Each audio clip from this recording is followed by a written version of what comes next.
Selamat pagi, siang, sore maupun malam Pak Wiba dan teman-teman. Perkenalkan saya Ami dengan NIM 010432300028. Pada kesempatan kali ini saya akan membahas isi dari ketiga video yang telah diberikan oleh Pak Wiba sebelumnya, serta menjelaskan apa saja materi yang telah saya terima saat mengikuti perkuliahan Pak Wiba dari pertengahan semester hingga akhir semester ini. Pada video pertama menampilkan tokoh John J. Mersmer mengenai perang dan politik internasional.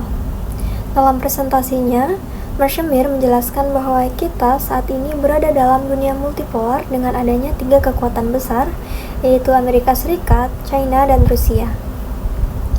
Hal ini menandakan bahwa politik kekuatan besar kembali menjadi relevan setelah periode unipolar.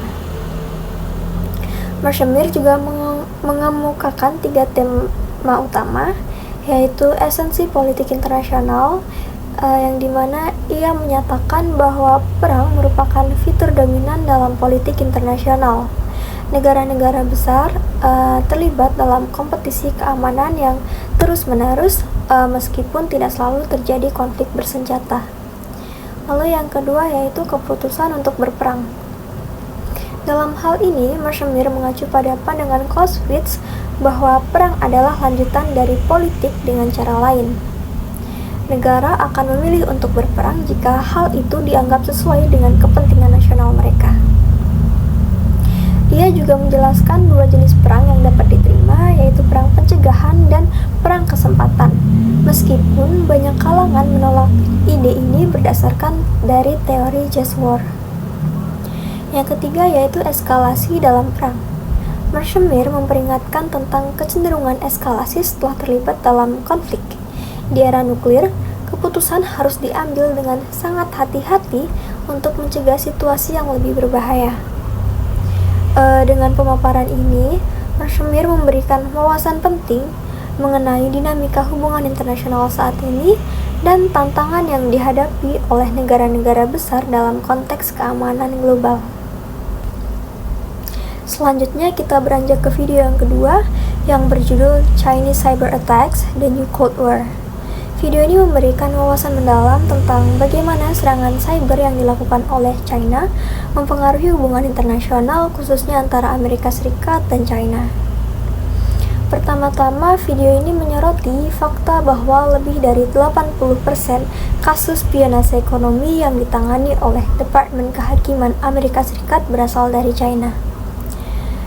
Hal ini menunjukkan bahwa China tidak hanya terlibat dalam aktivitas cyber untuk keuntungan ekonomi semata, tetapi juga sebagai bagian dari strategi geopolitik mereka untuk menjadi kekuatan dominan pada tahun 2049. Selanjutnya kita melihat bagaimana Eropa berada dalam posisi sulit di tengah ketegangan antara Amerika Serikat dan China.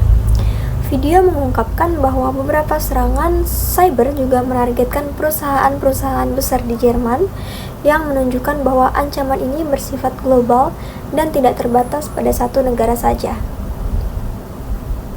Hal ini membuat Eropa harus mengambil keputusan strategis mengenai kemitraan dan keamanan mereka.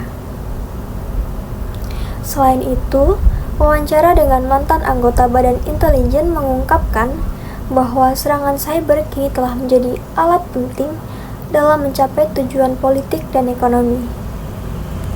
Meskipun adanya kesepakatan antara Amerika Serikat dan China untuk menghentikan pencurian kekayaan intelektual, kenyataannya adalah bahwa serangan tersebut masih terus berlanjut. Dengan demikian, video ini memberikan gambaran jelas tentang kompleksitas konflik cyber antara negara-negara besar saat ini, yang dimana hal ini adalah isu yang sangat relevan dalam konteks globalisasi dan teknologi informasi saat ini. Lalu video terakhir yaitu video TED Talk yang disampaikan oleh Ian Bremmer berjudul Who Runs the World. Dalam video ini, Bremmer mengangkat pertanyaan penting mengenai siapa yang sebenarnya mengendalikan dunia saat ini. Ia menjelaskan bahwa struktur kekuasaan global telah berubah dari sistem bipolar dan unipolar menjadi lebih kompleks. Bremer menyebutkan 3 faktor utama yang berkontribusi pada perubahan ini. Pertama, yaitu ketidakikutsertaan Rusia dalam institusi-institusi Barat setelah runtuhnya Uni Soviet yang membuat negara tersebut merasa terpinggirkan. Lalu yang kedua adalah kebangkitan China sebagai kekuatan besar yang tetap mempertahankan identitasnya meskipun bergabung dengan institusi internasional. Ketiga, yaitu banyaknya warga negara di Amerika Serikat dan negara lain merasa tertinggal akibat adanya dampak dari globalisasi. Ia menekankan bahwa saat ini kita hidup di dunia tanpa kepemimpinan yang jelas, di mana ketegangan geopolitik terus meningkat. Bremer memprediksi akan ada 3 sistem global ke depan, yaitu sistem keamanan yang dikuasai oleh Amerika Serikat, sistem ekonomi multipolar, dan sistem digital yang dikuasai oleh perusahaan teknologi. Dengan pemaparan ini, Bremer mengajak kita untuk merenungkan bagaimana perubahan ini mempengaruhi masa depan demokrasi dan bagaimana kita sebagai individu dapat berkontribusi dalam membentuk arah kebijakan global. Selanjutnya saya akan membahas materi apa saja yang telah saya dapatkan selama mengikuti perkuliahan kelas Pawibawanto hingga pada akhir semester ini. Yang pertama yaitu materi National Security atau keamanan nasional. Keamanan nasional adalah konsep yang sangat penting dalam konteks hubungan internasional. Karena pada dasarnya keamanan nasional berkaitan dengan upaya suatu negara untuk melindungi warganya, nilai-nilai dan kepentingan dari berbagai ancaman, baik yang bersifat militer maupun yang bersifat non-militer. Dalam dunia yang semakin kompleks ini, pemahaman tentang keamanan nasional tidak lagi terbatas pada aspek pertahanan militer semata, melainkan ancaman dapat datang dari berbagai sumber termasuk terorisme, kejahatan terorganisir, dan bahkan krisis kesehatan global seperti pandemi COVID-19. Penting untuk dicatat bahwa keamanan nasional bukan hanya tentang kekuatan militer atau kebijakan luar negeri yang agresif, yang dimana hal ini juga mencakup kesejahteraan masyarakat secara keseluruhan. Misalnya, jika suatu negara tidak mampu menjamin keamanan ekonominya, maka stabilitas sosialnya juga pasti akan terganggu. Dengan kata lain, keamanan nasional seharusnya mencakup semua aspek kehidupan masyarakat. Lalu selanjutnya yaitu materi Grand Strategy. Grand Strategy adalah rencana komprehensif yang dirancang oleh suatu negara untuk mencapai tujuan nasionalnya dengan memanfaatkan berbagai instrumen kekuatan, yang dimana terdapat 4 instrumen utama dalam strategi ini, yaitu diplomasi, informasi, militer, dan ekonomi. Yang pertama adalah diplomasi, yang dimana diplomasi berfungsi untuk membangun hubungan internasional yang kuat dan untuk menghindari konflik. Ketika negara-negara menjalin kerjasama melalui diplomasi, mereka dapat mengurangi potensi ancaman terhadap keamanan nasional.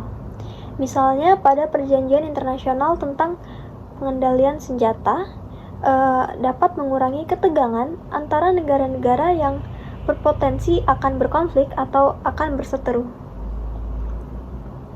Selanjutnya yaitu informasi. Informasi memainkan peran krusial dalam membentuk opini publik dan mempengaruhi kebijakan luar negeri.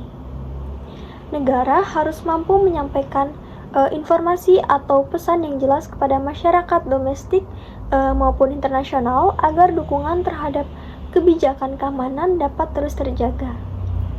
Kekuatan militer tetap menjadi komponen yang penting dalam strategi ini, meskipun tidak selamanya sebagai pilihan pertama, namun kemampuan militer yang memadai atau yang kuat memberikan jaminan bahwa negara dapat melindungi diri dari ancaman eksternal. Yang terakhir yaitu aspek ekonomi. Ekonomi yang kuat memberikan dasar bagi kemampuan negara untuk mempertahankan keamanannya. Kebijakan ekonomi yang baik dapat menciptakan stabilitas sosial dan politik serta mendukung investasi dalam sektor pertahanan. Dengan demikian, grand strategy harus mampu mengintegrasikan semua elemen ini secara harmonis untuk mencapai tujuan keamanan nasional. Lalu selanjutnya yaitu materi human security dan hubungannya dengan aspek lain. Salah satu perkembangan penting dalam pemahaman tentang keamanan adalah munculnya konsep human security atau keamanan manusia. Keamanan manusia mencakup perlindungan individu dari ancaman seperti kemiskinan, penyakit, dan ketidakadilan sosial. Dalam konteks ini, hubungan antara keamanan manusia dengan berbagai aspek lainnya menjadi sangat berkaitan atau sangat relevan. Misalnya, ketika kita berbicara tentang keamanan ekonomi, kita harus ingat bahwa ketidakstabilan ekonomi juga dapat menyebabkan kerawanan sosial yang mengancam keamanan suatu individu tersebut. Jika orang tidak memiliki akses ke pekerjaan atau sumber daya dasar lainnya, mereka mungkin akan merasa terpaksa untuk mengambil tindakan ekstrim untuk dapat melanjutkan hidupnya atau untuk dapat bertahan hidup. Keamanan lingkungan juga menjadi bagian integral dari keamanan manusia. Perubahan iklim dan bencana alam dapat mengganggu kehidupan masyarakat secara drastis. Oleh karena itu, perlindungan lingkungan harus menjadi bagian dari strategi keamanan manusia. Di sisi lain, teknologi informasi kini menjadi faktor kunci dalam kehidupan sehari-hari kita. Serangan cyber dapat merusak infrastruktur kritis dan mengancam data sensitif baik di sektor publik maupun di sektor swasta. Dengan meningkatnya ketergantungan pada teknologi digital, sangat penting bagi negara untuk memperhatikan keamanan cyber sebagai bagian dari strategi keseluruhan mereka. Hal ini menunjukkan betapa saling terkaitnya berbagai aspek keamanan. Misalnya, ancaman terhadap cyber dapat berdampak pada stabilitas ekonomi dan bahkan kesehatan masyarakat jika infrastruktur kesehatan terganggu. Lalu selanjutnya adalah law enforcement and homeland security. Dalam konteks domestik, law enforcement atau penegakan hukum berperan penting dalam menjaga keamanan masyarakat. Lembaga penegak hukum seperti kepolisian memiliki tanggung jawab untuk mencegah kejahatan dan menjaga ketertiban umum. Namun, penegakan hukum tidak hanya terbatas pada tindakan represif terhadap pelanggaran hukum, yang dimana ia juga mencakup upaya pencegahan melalui program-program komunitas dan kerjasama dengan masyarakat sipil. Lalu ada Homeland Security atau keamanan dalam negeri, yang dimana sangat berkaitan dengan penegakan hukum. Upaya pemerintah untuk melindungi warga negara dari ancaman domestik memerlukan pendekatan yang terintegrasi antara penegakan hukum dan pertahanan sipil. Misalnya, kerjasama antara kepolisian dengan lembaga intelijen dapat membantu mendeteksi potensi ancaman sebelum ancaman tersebut berkembang menjadi masalah yang lebih serius. Lalu ada pertahanan nasional dalam keamanan internasional kontemporer. Pertahanan nasional di era kontemporer harus mempertimbangkan konteks internasional yang lebih luas. Ancaman terhadap suatu negara tidak hanya datang dari negara lain, tetapi juga dari aktor non-negara seperti teroris dan kelompok kriminal internasional. Oleh karena itu, strategi pertahanan haruslah lebih fleksibel dan adaptif terhadap perubahan dinamika global, serta memprioritaskan kerjasama internasional. Misalnya, kerjasama antar negara dalam berbagai intelijen sangat diperlukan untuk meningkatkan keamanan masing-masing negara dalam mendeteksi dan mencegah serangan teroris sebelum terjadi. Selain itu, partisipasi dalam organisasi internasional seperti Perserikatan Bangsa-Bangsa atau PBB dan NATO memberikan platform bagi negara-negara untuk dapat berkolaborasi dalam isu-isu keamanan global. Lalu yang terakhir ada keamanan cyber dan terorisme. Di era digital ini, keamanan cyber telah menjadi salah satu fokus utama dalam national security. Serangan cyber dapat merusak infrastruktur kritis sebuah negara serta mengancam data pribadi baik di sektor publik maupun sektor swasta. Oleh karena itu, sangat diperlukannya investasi dalam teknologi informasi serta pelatihan sumber daya manusia di bidang cyber untuk melindungi negara dari ancaman ini. Sementara itu, terorisme tetap menjadi ancaman yang cukup serius bagi banyak negara di seluruh dunia.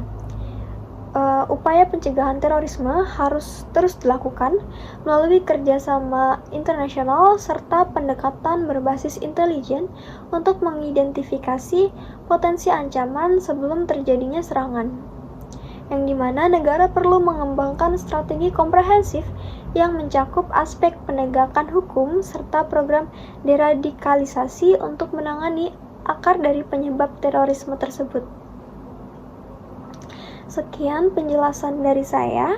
Mohon maaf apabila terdapat kesalahan kata.